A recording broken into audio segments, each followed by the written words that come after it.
বৃহস্পতিবার দিনটা আসলেই জানো তো আমার মনটা কিন্তু পুরোপুরি চঞ্চল হয়ে পড়ে যে কখন আমি ঘুম থেকে উঠব, কখন আমি সংসারের আশিবাসি কাজগুলো সারবো, আর কখন আমি ঠাকুর ঘরে ঢুকতে পারবো। যেহেতু বৃহস্পতিবার, তো চলো আজকের দিনটা কিন্তু বৃহস্পতিবার। তো আজকে বৃহস্পতিবারে আমি কি করলাম সবটাই তোমার লগে এই ব্লগের মধ্যে আমি শেয়ার করুম। তো সবাইকে রাধে রাধে, আরও একবার স্বাগত আমার নতুন আরও একটি ছোট্ট মোটো মিনি ব্লগে। আশা করি আজকের ব্লগটাও তোমার কাছে অবশ্যই ভালো লাগবো, আর ভালো লাগলে একটা মিষ্টি চায়া কমেন্ট তো করবাই, আর কিন্তু ফলো করতে একটুও ভুলবা না। তো চলো এখন ব্লগ নিয়ে কথা বলি। আমার কিন্তু সংসারের সমস্ত কাজ শেষ হয়ে গেছে সকালের, তারপর লাস্ট বিছানাটা উঠায় আনিছি। আমার কিন্তু সকাল 6টার মধ্যেই সংসারের সমস্ত কাজ কমপ্লিট হয়ে গেছে। তারপর আর কি একটুও দেরি করি নাই, এই যে ঝটপট স্নান করলাম আর ঠাকুর ঘরে আয়া 6:30টার মধ্যে ঢুইক্কা পড়লাম। যেহেতু বৃহস্পতিবার জোগাড় জান্তি করতেই তো অনেকটা সময় লাগা যাইব।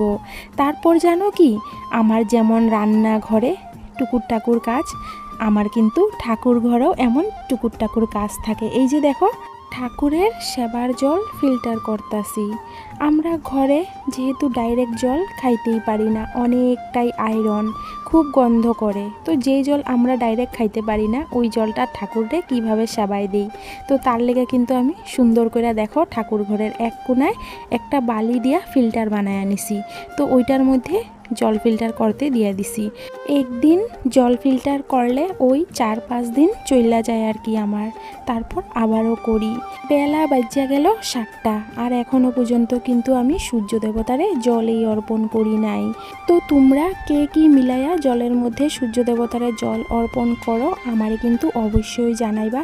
আর আমি জানো তো কি মিলাইয়া সূর্য দেবতারে জল অর্পণ করি, এই যে দেখো কুমকুম, এটা মিলাইয়া নাকি সূর্য দেবতারে জল অর্পণ করলে খুব ভালো। আর আমরা ঘরের গৃহবধূরা সংসারের মঙ্গলের জন্য কিন্তু সবটাই করতে রাজি। আমরা ঘরের গৃহবধূরা সংসার নিয়ে কিন্তু অনেকটাই ভাবি। তো যাই হোক, এদিকে দেখো আমার কিন্তু ফুল উঠানো হয়ে গেছে। আজকে আমগো গাছে অনেকগুলা ফুল ফুটছে জানো তো, শুধু লাল ফুলগুলা ওই পাশের বাড়ির থেকে আনলাম। তো আমার সব জোগাড় জান্তি কমপ্লিট, এই তো এখন পূজাটাও কইরা নিতেছি। তো আমার মিষ্টি বন্ধুরা কেমন লাগছে আমার আজকের এই ছোট্ট মিনি ব্লগটা অবশ্যই কমেন্টের অপেক্ষা করব।